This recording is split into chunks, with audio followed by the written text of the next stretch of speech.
দশম শ্রেণীর শিক্ষার্থীরা, আজকের এই উচ্চতর গণিত ক্লাসে তোমাদেরকে স্বাগতম।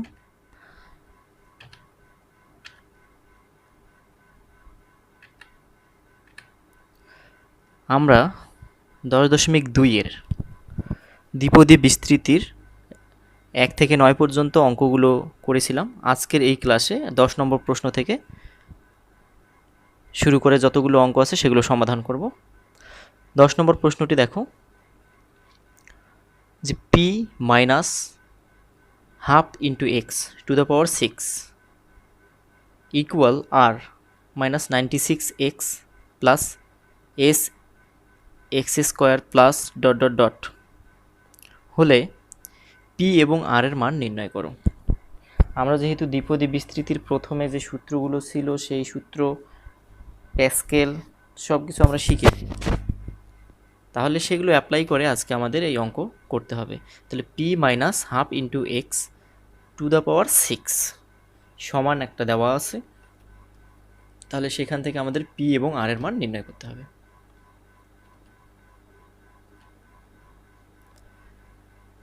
ওকে, দেওয়া ছিল যেটা সেটা আমরা লিখলাম, যে দেওয়া আছে এটা সমান এটা equation number 1।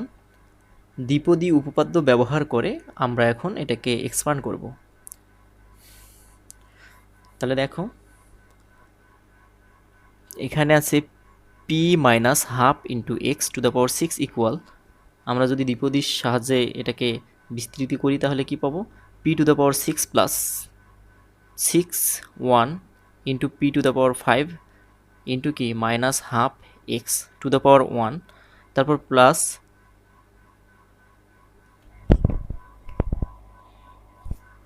p to the power 4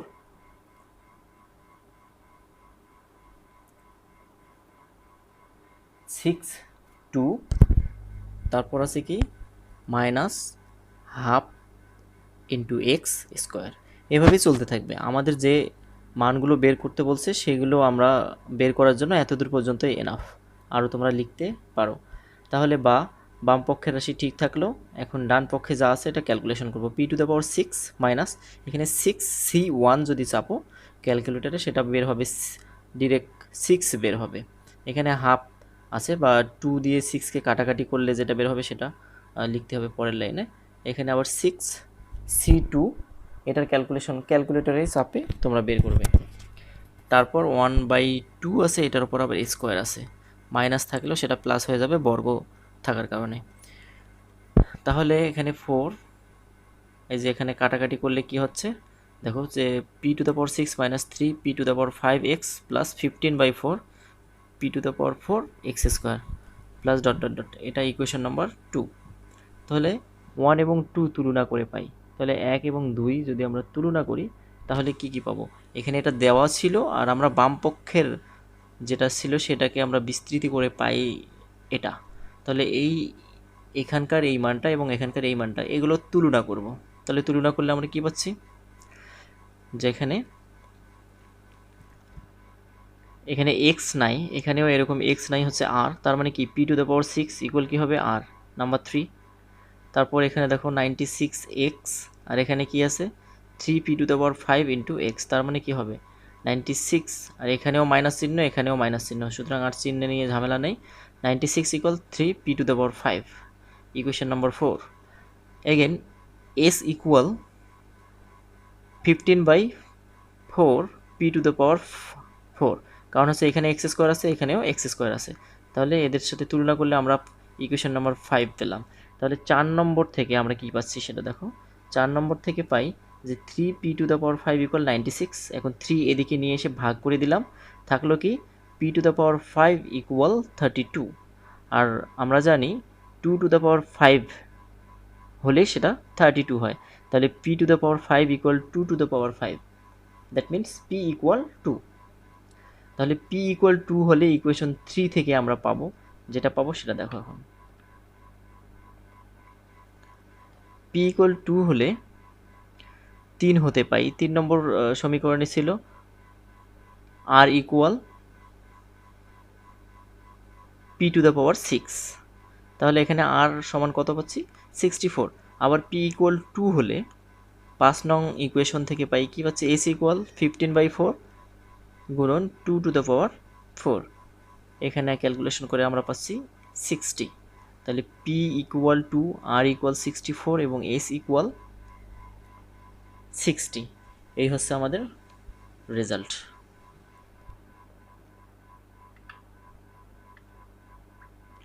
এগারো নম্বর প্রশ্নটি দেখো যে 1+x/2^8 এর বিস্তৃতির x³ এর সহগ নির্ণয় করো। তাহলে দ্বিপদী উপপাদ্য ব্যবহার করে আমরা সবগুলোই বিস্তৃতি করতে পারবো। তাহলে 1+x/2^8, এখানে কি আছে, সামনে 1 আছে, তাহলে 1+8c1 x/2 plus 8c2 x/2 square, 8c3 x/2 two the power 3 8c4 x/2 two the power 4 plus dot dot dot. তাহলে এখানে যে এক্স এর ঘাত বাড়তেছে, ওকে, তাহলে আমরা এটার ক্যালকুলেশন করে ডিরেক্ট এই লাইনটা পাবো যে 1+4x+7x² plus 7x³ plus 35 8x⁴ plus dot dot dot x⁴ plus dot dot dot. তাহলে এটার বিস্তৃতিতে x³ এর সহগ, এখন খুঁজে খুঁজে দেখো x³ কোথায় আছে, এই যে খুঁজে আমরা পাইলাম x³, তার সাথে কি আছে 7 আছে, তাহলে এই 7x³, তার মানে কি x³ এর সহগ 7। তাহলে আমরা 1+x/2^8 এর বিস্তৃতিতে x³ এর সহগ পাইলাম 7।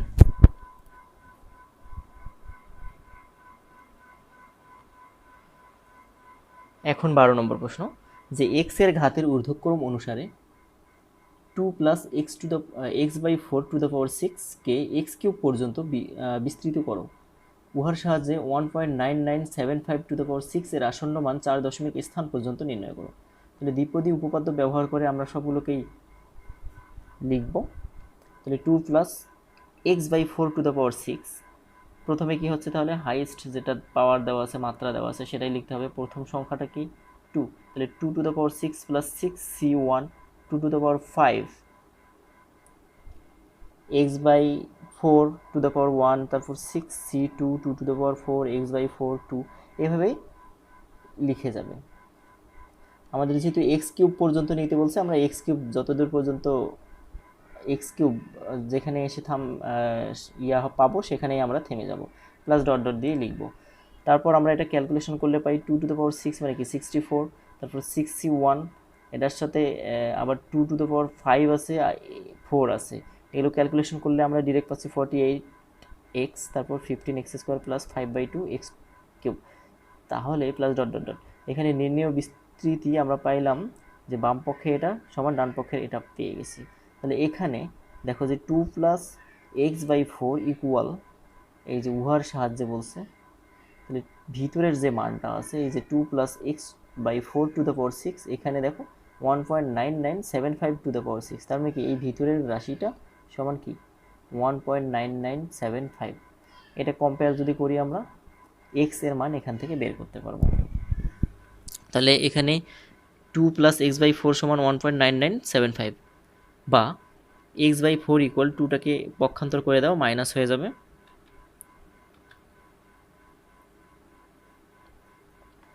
তাহলে x/4 সমান পাচ্ছি আমরা -0.0025। তাহলে এটাকে আবার যদি 4 দিয়ে গুণ করি তাহলে -0.01। সুতরাং আমরা x এর মান পেলাম -0.01। তাহলে আমাদের ওখানে ছিল 2+x/4^6, তাহলে এখানে আমরা x এর মানটা পুট করে দিই, বসাই দিলাম যে 2+-0.01 ডিভাইডস 4^6। এখন এখানে আমরা যে বিস্তৃতিটা পেয়েছি 64 48x plus 15x² plus 5/2 x³, এখানে x এর ওই মানটা আমরা বসাই দেব। দেখো এই মানটাই বসাইলাম, 64 প্লাস 48, এক্স ছিল, এক্স এর জায়গায় -0.01, আবার 15 x² ছিল, মাইনাস কী হবে 0.01 স্কোয়ার, 5/2, এখানে x³ ছিল, তাহলে -0.01 কিউব, এইখানে x এর মান বসালাম। বসানোর পর আমরা ক্যালকুলেশন করব ক্যালকুলেটরের সাহায্যে, কারণ হচ্ছে এই গুণগুলো তোমরা অত সহজে মুখে মুখে করতেও পারবে না। কখনো কখনো এটা না হয় সহজ আছে, করতে পারবে, কিন্তু বড় বড় গুণ থাকলে ক্যালকুলেটরের সাহায্য নিয়েই করবে, তাড়াতাড়ি আর কি বের করা যাবে। তাহলে আমরা এখানে পাচ্ছি কি, এটার ক্যালকুলেশন করলে 2 মাইনাস 0.0025 টু দ্য পাওয়ার 6, এটা বিয়োগ করলে 1.9975 টু দ্য পাওয়ার 6, আর ডান দিকের এটার মান দাঁড়াচ্ছে 63.5215, 4 দশমিক স্থান পর্যন্ত। এই যে এখানে এভাবেই এটার মান বের হয়।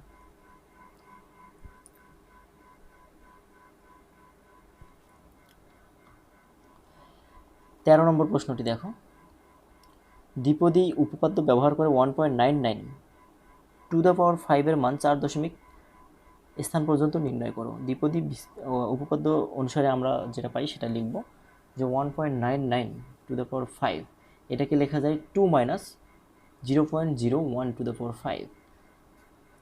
তাহলে আমরা 2 মাইনাস 0.01 টু দ্য পাওয়ার 5 এটাকে দ্বিপদীর সাহায্যে লিখব। তাহলে কি হবে, 2 টু দ্য পাওয়ার 5 প্লাস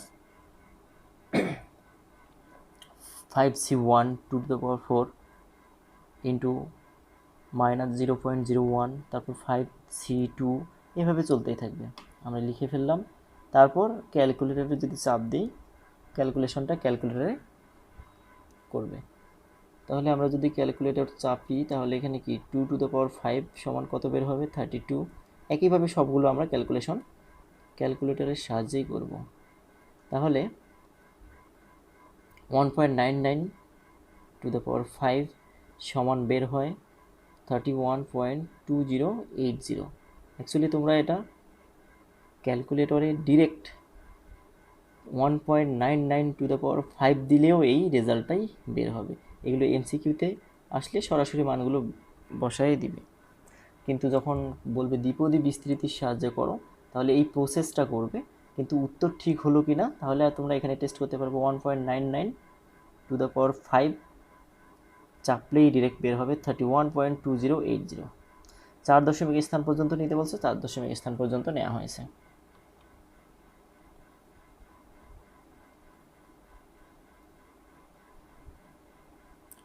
তাহলে এই গেল তোমাদের 13 নম্বর প্রশ্ন।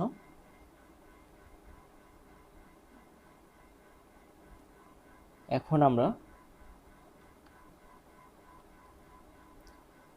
14 নম্বর প্রশ্ন দেখব। তার আগে এখানে একটা বিকল্প নিয়ম আছে, তোমরা বিকল্প নিয়মটা দেখতে পারো।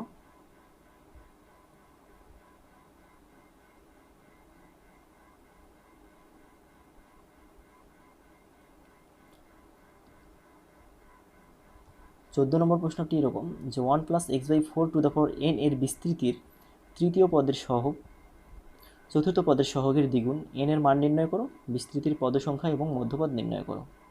আমরা জানি পদ সংখ্যা কী হবে, যত থাকে তার চেয়ে এক পাওয়ার আছে, n আছে, তাহলে বিস্তৃতির পদ সংখ্যা n+1 হবে। যাই হোক, দ্বিপদী উপপাদ্য ব্যবহার করে আমরা 1+x/4 two the power n এর বিস্তৃতিটা লিখি। তাহলে nc0 x/4 two the power 0, nc1 x/4 two the power 1, nc2 x/4 two the পাওয়ার 2, মানে x/4 square, nc3 x/4 two the পাওয়ার 3, এভাবে চলছে। তাহলে এখানে বলছে তৃতীয় পদের সহগ চতুর্থ পদের সহগের দ্বিগুণ। তৃতীয় পদ কোনটা, 1 2 3, এই যে তৃতীয় পদ nc2 x/4 স্কোয়ার, এটা চতুর্থ পদের সহগের দ্বিগুণ। চতুর্থ পদ হচ্ছে nc3 x/4 কিউব, এটার কত গুণ, দ্বিগুণ। তাহলে এই দুইয়ের সাথে এইটার সাথে 2 গুণ হবে। তাহলে আমরা এখন ক্যালকুলেশন করব। তাহলে এখানে কি 1/4 স্কোয়ার আছে, আর এখানে 1/4 কিউব আছে। তাহলে এখান থেকে 2টা ক্যান্সেল হয়ে গেলে এখানে থাকে 1/4 একটা থাকবে। তাহলে nc2 ইকুয়াল 2 গুণন nc3, আর 1/4 থাকলো। আমরা জানি nc1 সমান লেখা যায় ফ্যাক্টরিয়াল n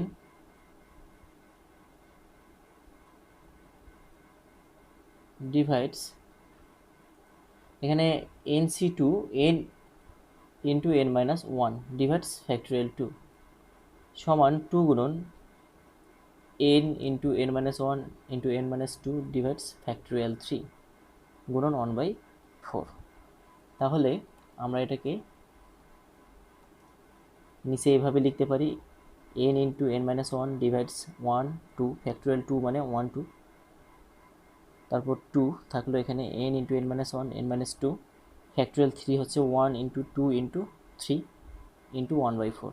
তাহলে আমরা দেখো একই রকম n into n minus one n into n minus one cancel, 1 into two 1 into two cancel. তাহলে এখানে আমাদের থাকতেছে কি, এই টুটাকে এই পাশে নিয়ে আসলে কী হবে, হাফ হবে। আর এখানে থাকবে n/2 ডিভাইডস 3 ইন্টু 4 12। তাহলে এটাকে আমরা আর গুণ করে পাই 2 into n minus two equal 12।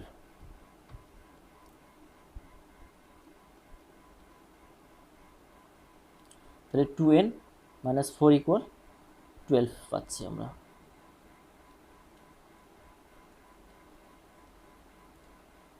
তাহলে n এর মান এখান থেকে বের হচ্ছে 2n ইকুয়াল 16, n ইকুয়াল 8। তাহলে n ইকুয়াল 8 হলে বিস্তৃতির পদ সংখ্যা হবে কি, n প্লাস 1 9, যা বিজোড় সংখ্যা, সুতরাং এর মধ্যপদটি হবে একটি 8/2 প্লাস 1 বা 4 প্লাস 1তম পদেই হবে মধ্যপদ।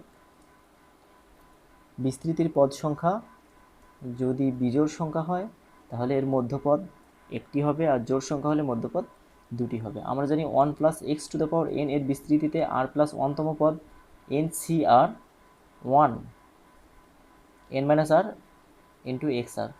তাহলে এখানে আমরা 4 প্লাস 1তম পদ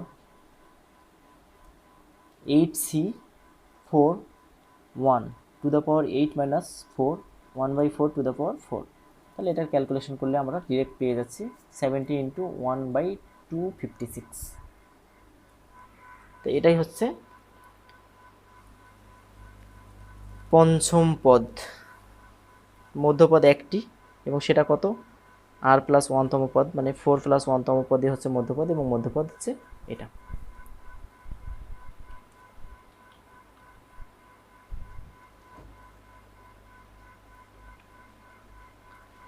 তারপর এটার ক্যালকুলেশন করলে আমরা পাচ্ছি 70/256। ক্যালকুলেশন কাটাকাটি করো, 35 ডিভাইডস 128।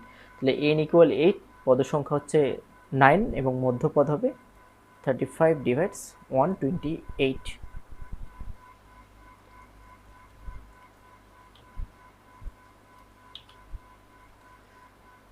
আজকের ক্লাস এখানেই সমাপ্ত।